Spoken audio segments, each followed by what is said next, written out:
ನಮಸ್ಕಾರ. ದೇವದತ್ ಪಡಿಕ್ಕಲ್ ಮತ್ತು ಕರುಣ್ ನಾಯರ್ರ ಶತಕದ ಆರ್ಭಟಕ್ಕೆ ಕಂಗಾಲಾಯಿತು ಕೇರಳ. ವಿಜಯ್ ಹಜಾರೆ ಟೂರ್ನಿಯಲ್ಲಿ ಕರ್ನಾಟಕಕ್ಕೆ ಸತತ 2ನೇ ಗೆಲುವು. ಕೊನೆಯ 10 ಓವರ್ಗಳಲ್ಲಿ ನಡೆಯಿತು ದೊಡ್ಡ ಹೈ ಡ್ರಾಮಾ. ಹಾಗಾದರೆ ಸುದ್ದಿಯ ಸಂಪೂರ್ಣ ಮಾಹಿತಿ ಏನು ಎನ್ನುವುದನ್ನ ಈ ವಿಡಿಯೋದಲ್ಲಿ ತಿಳಿಸಿಕೊಡ್ತಾ ಹೋಗ್ತೀನಿ. ಆದ್ದರಿಂದ ದಯವಿಟ್ಟು ಈ ವಿಡಿಯೋವನ್ನ ಕೊನೆವರೆಗೂ ನೋಡಿ. ಆದರೆ ಅದಕ್ಕಿಂತಲೂ ಮುನ್ನ ಯಾರು ನಮ್ಮ ಚಾನೆಲ್ಗೆ ಸಬ್ಸ್ಕ್ರೈಬ್ ಮಾಡಿಲ್ವೋ ಸೊ ದಯವಿಟ್ಟು ಈ ಕೂಡಲೇ ನಮ್ಮ ಚಾನೆಲ್ಗೊಂದು ಸಬ್ಸ್ಕ್ರೈಬ್ ಮಾಡಿ ಮತ್ತು ವಿಡಿಯೋಗೊಂದು ಲೈಕ್ ಮಾಡಿ. ಹೌದು, ಸೈಯದ್ ಮುಷ್ತಾಕ್ ಅಲಿ ಟೂರ್ನಿಯಲ್ಲಿ ಎಡವಿದ್ದ ಕರ್ನಾಟಕ ತಂಡ ಇದೀಗ ವಿಜಯ್ ಹಜಾರೆ ಟ್ರೋಫಿಯಲ್ಲಿ ಭರ್ಜರಿ ಪ್ರದರ್ಶನ ನೀಡುತ್ತಿದೆ.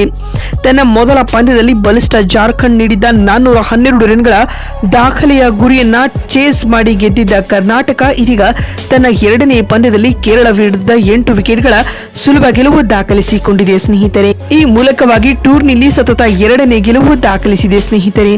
ಜಾರ್ಖಂಡ್ ವಿರುದ್ಧದ ಪಂದ್ಯದಲ್ಲಿ ತಂಡದ ಗೆಲುವಿಗೆ ಕಾರಣರಾಗಿದ್ದ ದೇವದತ್ ಪಡಿಕ್ಕಲ್ ಇದೀಗ 2ನೇ ಪಂದ್ಯದಲ್ಲಿಯೂ ತಂಡವನ್ನ ಗೆಲುವಿನ ದಡ ಮುಟ್ಟಿಸುವಲ್ಲಿ ಪ್ರಮುಖ ಪಾತ್ರ ವಹಿಸಿದ್ದಾರೆ ಸ್ನೇಹಿತರೆ.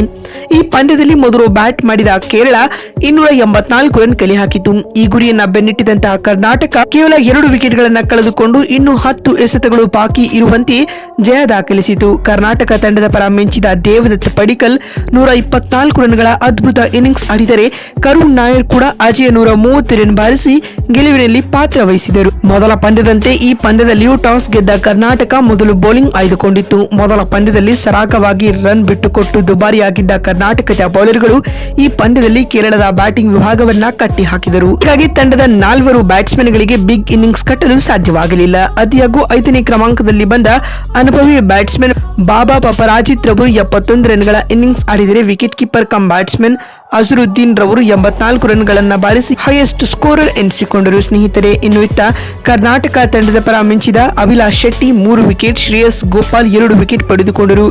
ಈ ಗುರಿಯನ್ನ ಬೆನ್ನಟ್ಟಿದಂತ ಕರ್ನಾಟಕಕ್ಕೆ ದೇವದತ್ ಪಡಿಕ್ಕಲ್ ಉತ್ತಮ ಆರಂಭವನ್ನ ಒದಗಿಸಿಕೊಟ್ಟರು. ಸಮಯೋಚಿತ ಬ್ಯಾಟಿಂಗ್ ನಡೆಸಿದ್ದಲ್ಲದೆ ರಿಕ್ವೈರ್ಡ್ ರನ್ ರೇಟ್ ಅನ್ನ ಮೇಂಟೈನ್ ಮಾಡುತ್ತಾ ಸಾಗಿದರು. ಇವರಿಗೆ ಸಾಥ್ ನೀಡಿದ ಮತ್ತೋರ್ವ ಕನ್ನಡಿಗ ಕರುಣ್ ನಾಯರ್ ಕೂಡ ಉತ್ತಮ ಇನ್ನಿಂಗ್ಸ್ ಕಟ್ಟಿದರು. ಕರುಣ್ ನಾಯರ್ ಆರಂಭಿಕ ಹಂತದಲ್ಲಿ ಆಂಕರ್ ಇನ್ನಿಂಗ್ಸ್ ಆಡಿದರಾದರೂ ಕೊನೆ ಹಂತದಲ್ಲಿ ತಂಡದ ಗೆಲುವಿಗೆ ಅಗತ್ಯವಿದ್ದಾಗ ಸ್ಟ್ರೈಕ್ ರೇಟ್ ಅನ್ನ ಹೆಚ್ಚಿಸಿಕೊಂಡರು. ಕೊನೆ ಹಂತದಲ್ಲಿ ತಂಡದ ಗೆಲುವಿಗಾಗಿ 12 ಎಸೆತಗಳಲ್ಲಿ 20 ರನ್ಗಳ ಅಗತ್ಯವಿರುತ್ತದೆ. ಈ ಹಂತದಲ್ಲಿ Karun Nair back to back 6 ಬಾರಿಸುವ ಮೂಲಕ ತಂಡಕ್ಕೆ ಭರ್ಜರಿ ಗೆಲುವು ತಂದುಕೊಟ್ಟರು. ಈ ಮೂಲಕವಾಗಿ ಕೇರಳ ವಿರುದ್ಧದ ಈ ವಿಜಯ್ ಹಜಾರೆ ಟ್ರೋಫಿಯ ಪಂದ್ಯದಲ್ಲಿ ಕರ್ನಾಟಕ ತಂಡ 8 ವಿಕೆಟ್ಗಳ ಭರ್ಜರಿ ಗೆಲುವು ದಾಖಲಿಸಿದ್ದಲ್ಲದೆ ಟೂರ್ನಿಯಲ್ಲಿ ಸತತ 2ನೇ ಗೆಲುವು ಕಂಡಿದೆ ಸ್ನೇಹಿತರೆ.